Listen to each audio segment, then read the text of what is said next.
Thank you so much.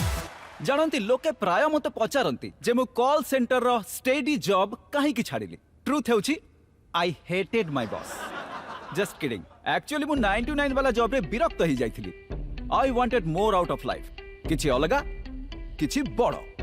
बस मु मोर startup आरंभ कली। भावंतु जदि आपण निजे स्थिर करि पारंते केबे काम करिवार अछि केते करिवार अछि। कूल ना?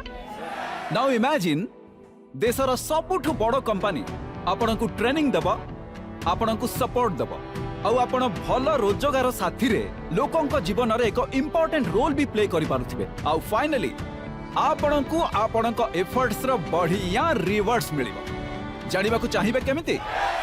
Then start up your own business as an LIC agent. मु जीरो रु आरंभ करथिली किंतु आज मु देशर बड़ बड़ LIC एजेंट मानक भितरे गणा जाउछि। And best of all I love my boss. एटी सबु किछि अछि। Great products, zero investment, leading organisation आउ अनलिमिटेड अपॉर्चुनिटीज।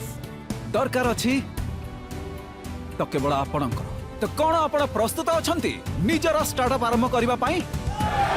LIC एजेंट बनंतु एबे बड़ भाबंतु। आमर वेबसाइट को जानतु किंबा निजर निकटस्थ LIC शाखा सह जोगाजोग करंतु।